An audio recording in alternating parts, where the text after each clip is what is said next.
안녕하세요. 사진이 좋아 채널의 사진작가 박용주입니다.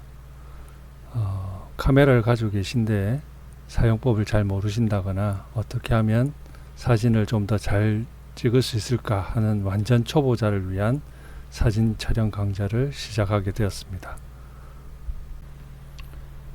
혹시 사진에 대해서 궁금하신 점은 사진과 포토샵 블로그, 부산 사진 찍는 날 카페, 그리고 네이버에 사진작가 박용주를 검색해 주세요. 자, 그럼 먼저 사진의 어원에 대해서 알아보겠습니다. 사진의 어원은 그리스어로 빛으로 그린 그림이다 이런 뜻이고요. 카메라는 카메라 옵스큐라라고 해서 어두운 방이라는 뜻입니다. 다음은 카메라의 진화에 대해서 알아보도록 하겠습니다. 카메라는 SLR 필름 카메라, 자동 카메라인 컴팩트 카메라, 그리고 하이엔드 카메라가 있었습니다. 하이엔드 카메라는 렌즈의 성능이 뛰어난 카메라지만 렌즈 교환이 되지 않는다는 단점이 있습니다. 지금 현재는 여러분들이 쓰고 계시는 DSLR 카메라가 주 기종이라고 할 수 있습니다. 그리고 앞으로 미러리스 카메라가 주종이 될 것입니다. 우리가 DSLR 카메라가 있다고 하면 카메라에 대한 기대가 있는데, 그것은 첫 번째가 야간에도 깨끗한 사진을 찍을 수 있을 것이다. 그리고 찍기만 하면 아래와 같은 아웃포커싱 사진을 찍을 수 있다, 이런 기대가 있습니다. 하지만 DSLR 카메라가 있다고 하더라도 자동 모드로 찍게 되면 우리가 핸드폰으로 찍는 거나 다를 바가 없습니다. 아무리 훌륭한 사진사라도 환경이 좋지 않으면 좋은 사진을 찍어낼 수가 없습니다. 그러면 DSLR 카메라만 있으면 배경 흐림, 아웃포커싱은 자동으로 될까요? 심도에 대한 이해가 필요하고요. 이 심도에 대한 것은 렌즈의 성능에 의해서 좌우가 된다, 그렇게 설명을 드릴 수 있습니다. 그렇다면 우리가 SLR 카메라, 싱글 렌즈 리플렉스라고 하는 카메라는 흔히 말하는 일반 반사식 카메라입니다. 눈이 하나라는 뜻이고요.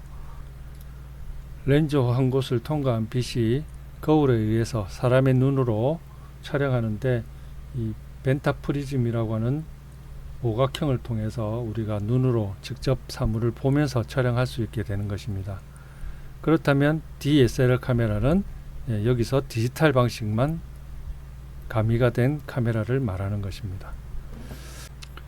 디지털 카메라의 가장 중요한 요소는 센서일 건데요. 센서는 우리가 알고 있는 풀프레임 카메라에 풀프레임 센서가 있고요. DX 또는 크롭바디라고 부르는 센서들이 있습니다. 한번 알아보면 풀프레임은 2436 크기인데 옛날 필름의 크기라고 보시면 됩니다. 그리고 이거보다 작은 센서들이 크롭바디 센서가 됩니다. 따라서 CCD의 크기가 카메라의 가격을 좌우한다, 이렇게 보시면 될 것 같습니다. 그래서 사진이란 무엇일까요? 사진은 빛이 필요합니다. 사진을 잘 찍기 위해서는 빛을 어떻게 계산하고 어떻게 촬영하느냐에 따라서 좋은 사진을 얻을 수 있습니다.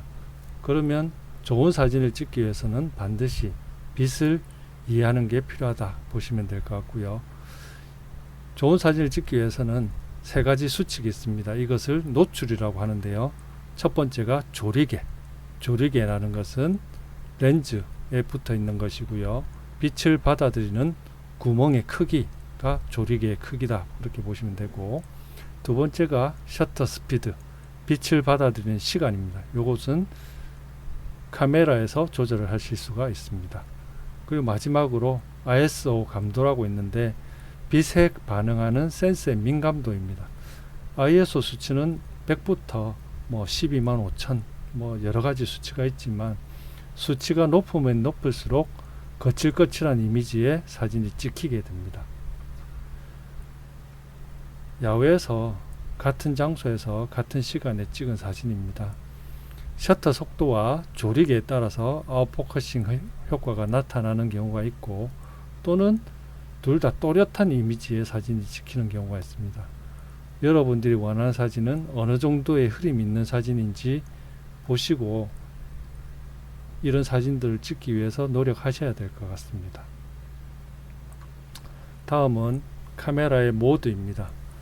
카메라 모드는 노출을 조절하는 방식 중에서 여러 가지가 있지만 일반적으로 P 모드, A 모드, S 모드, M 모드, 그리고 A 모드, 오토 모드, 그리고 아래쪽에 그림으로 표시가 되어 있는 것은 크리에이티브 존이라고 해서 어떤 카메라에는 이 그림이 있고 어떤 카메라에는 이 그림이 없는 경우가 많습니다.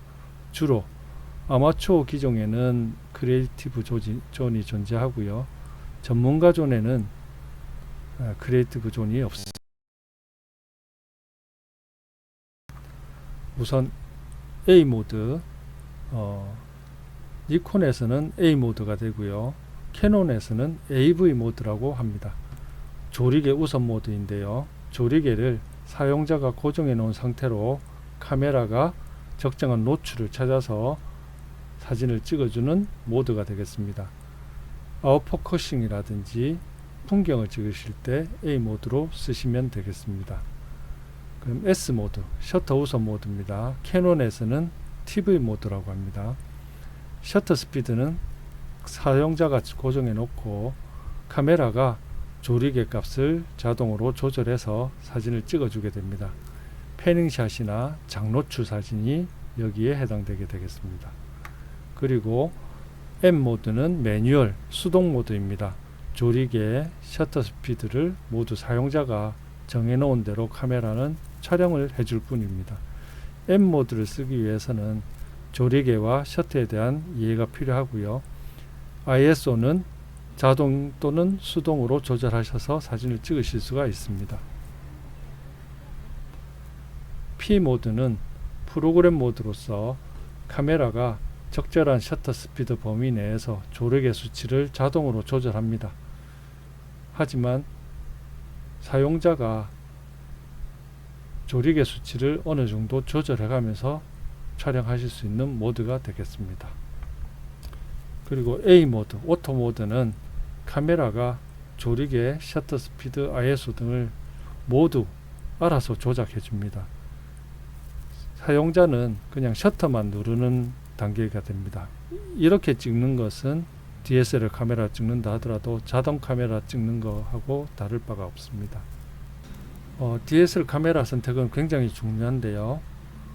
한번 선택한 카메라는 거의 10년 이상 또는 평생을 가기 때문에 아주 신중하게 카메라를 선택하셔야 합니다. 먼저 니콘은 약간 투박하고요. 선명한 사진을 찍을 수가 있고 살짝 무겁습니다. 캐논은 화사한 색감이 우수하죠. 오샤시한 사진을 원하실 때는 캐논을 사용하시면 되는데 니콘과 반대로 약간 충격에 약합니다. 소니는 정말 화질이 뛰어나고 품질이 우수하지만 가격이 너무 비싼 단점이 있습니다. 오늘은 사진을 이해하기 위한 가장 기초적인 상식적인 부분을 알려드렸고요. 다음 시간에는 조금씩 더 깊이 있는 강의를 진행하도록 하겠습니다. 감사합니다.